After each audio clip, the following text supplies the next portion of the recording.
bunch of people that will say, yeah, well, I have a family, so, it's a great idea for you to just go out there and go crazy. I have people to support. You need to listen. Stop saying that. Stop saying any of those things. Every single person who has ever done anything worthwhile or exceptional or difficult or extraordinary, anyone, whether it's great artists or authors or mathematicians or whatever it is, everyone encounters difficulties. There is no easy road. It does not exist. It is impossible. Everyone has issues. If you have time to pursue a hobby, if you have time to do anything in your life, you can better yourself. And here's one way you never better yourself. When you come up with excuses for why other people are successful and you're not. That is dangerous. When you give yourself an escape, yeah, well, that's easy for you to say, you do this, you do. Trust me. Everybody has a hard road. I wanted to jump out a window several times during my young life. I wanted to jump in front of a train and just end it because it's too much pressure. Not really. But you know what I'm saying. Theoretically. We all go through hard times. We all go through depression. We all go through doubt and then moments in your life where it's really difficult and you're trying to figure out what your path is going to be. It's hard as shit. But Stefan and I were talking about this before the podcast starts, that is what makes you a person. And those difficult moments are what build your character. Show me a great man who's the son of a great man. That's what we're saying. These kids that are born billionaires, you're never going to be a self-made person.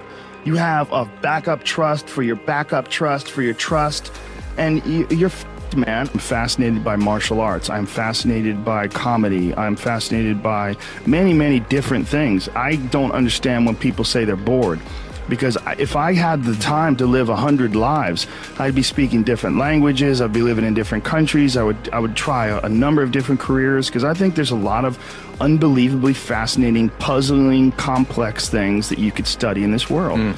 That's just me and my personality, but that's a personality also that I've cultivated over years of challenges. Were you like that as a kid too?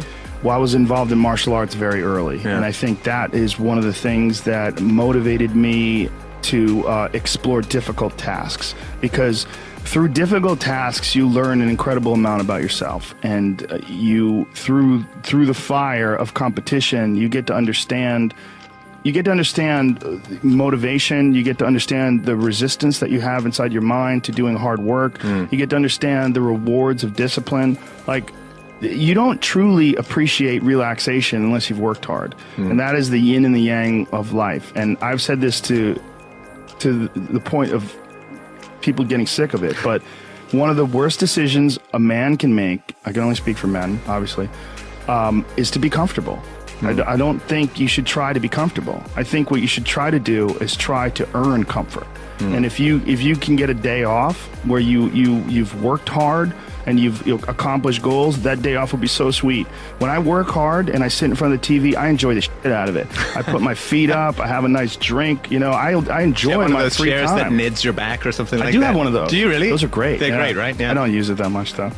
Honestly, I'm more of a workaholic than I should be, probably. If the balance was, I probably should relax more than I do, but I never feel like I earned it. But that's part of the reason why when I do feel like I earned it, I can enjoy it. It's because I am more connected to the idea that I need to accomplish things, and it's not like for anybody else's benefit other than my own, or anybody else's approval other than my own.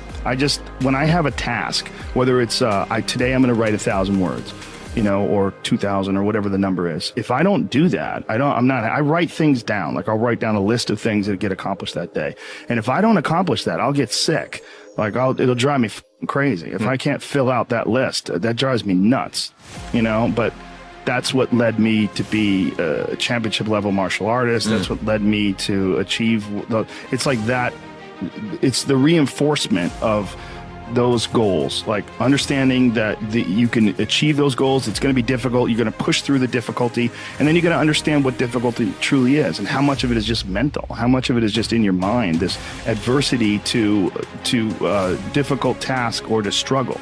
And a lot of people have that. They're scared. They're scared of complications. They're scared of failure. Failure is a big one that people are afraid of, but failure is one of the most important things you could ever have as far as like the motivation to do things differently.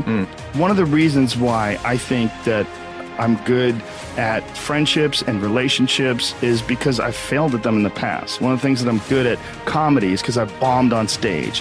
One of the reasons why I'm good at work is because I've been a worker in the past, and I know the feeling of failure, the feeling of shame, of being like a weak, non-motivated, lazy person. That's a weak feeling. It's you don't respect yourself, you know. And I have this phrase that I use all the time to people to try to motivate people. I say that be the hero in your own movie. Pretend that if your life was a movie and your life started now, what would the hero do? What would the person that you respect do? What would the person that you admire, person that inspires you, what would they do? Well, do that and if you do that, you slowly build momentum. You like, today I did what I wanted to do. Today I started a class in yoga. I did this. I did all these things that I was saying I wasn't going to do. And now I feel momentum. And momentum is a very important point in people's lives. That's why some folks don't like to take days off, because they feel like they're losing momentum and they sort of have to restart the wheel up again after a vacation.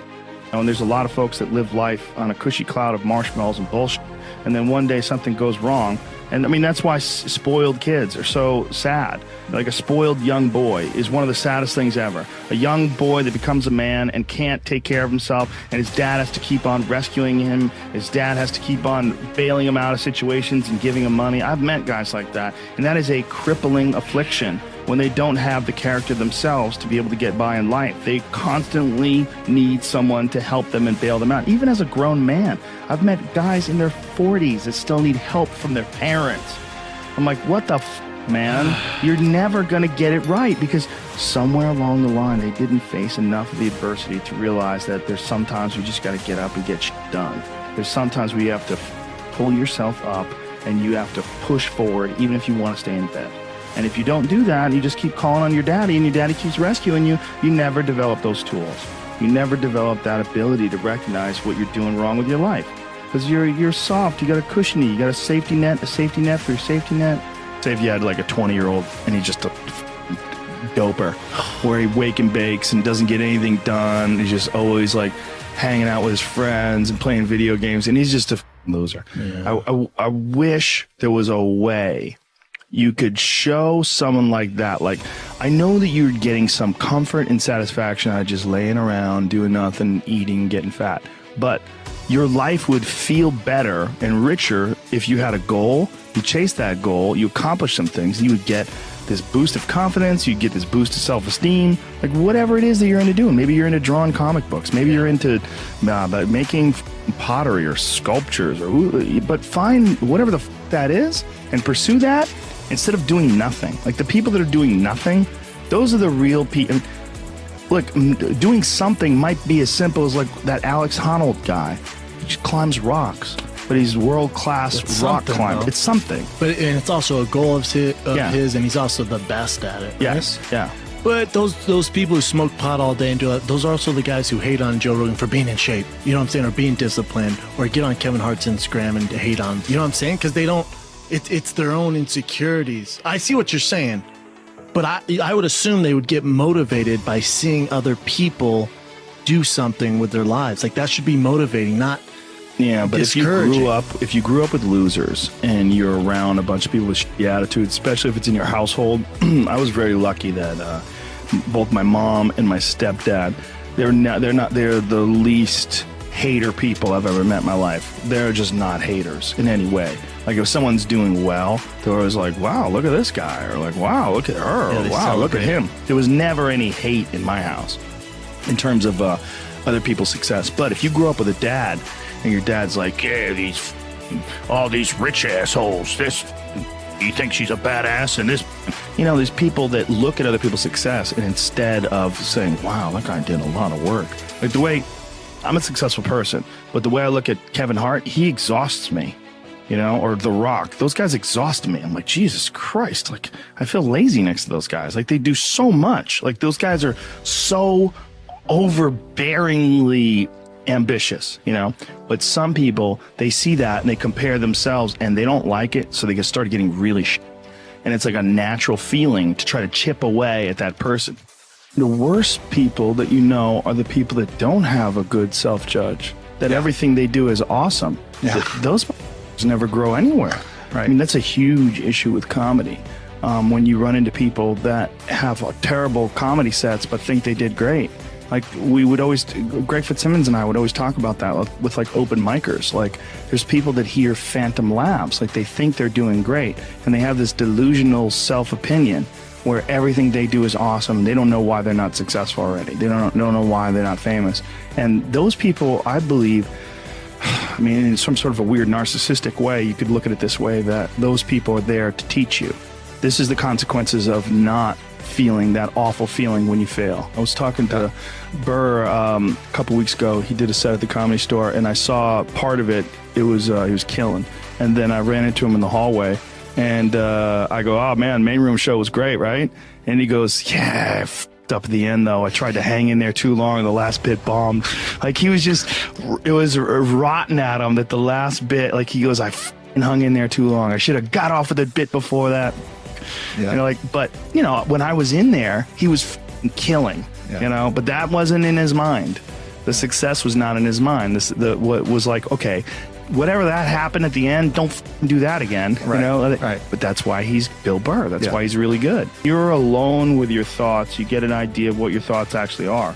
If you live your life just acting constantly on the momentum of other people's expectations, of you wanting to be liked by these other people, you can run into a trap. And you set up a life that you didn't really want. You're trapped in this situation where you have a mortgage, you've got credit card bills, you got student loans you have to pay, you have a bunch of shit going on that you have to continue to feed, and all that. And especially if you have a family and you have to feed them, oh my goodness, then you're fully locked in. You can't take any chances whatsoever. And oftentimes people make the mistake of getting stuck. And it is just a tactical mistake, just like it would be a mistake if you got stuck on a video game. Just like it would be a mistake if you followed a map incorrectly and you get stuck in the woods. Your life is certainly some sort of a journey. It's certainly some sort of a journey. And we have to all be aware that when we're making journeys, we're not going to always make the right steps. And sometimes you have to back up and try again. And if you're in a position where you can't back up and try again, you've trapped yourself. And the system will set out honeypots for people to get trapped in. The system will set out the ideas of retirement, the ideas of the golden years, providing you benefits, providing you a healthy work environment. Why? Well, because they want people to work for them. They don't want people to realize their own dreams and escape. But that's a pain in the ass. So you got to hire more people and train them. And they want to set it up so that you stick around. Stick around in some sort of an unsatisfying world. It's up to you to see that video game problem, to see that issue as it comes up on the map. And no, I think this is a right turn. To see all the problems that could potentially lay in front of you and calculate your future. And then also look around at all the people that didn't do it and look at the misery that they're in and learn that you don't want to be like them. And then look at the people that have kind of taken chances and navigated their way. What did they do differently than you? What objectivity do they have that maybe you lack? What insight into their own mistakes are they willing to delve into that you're not, that you step back and you go, you know, I just don't want to look at myself that closely. But the person who's able to look at themselves the closest is going to get the more rational results.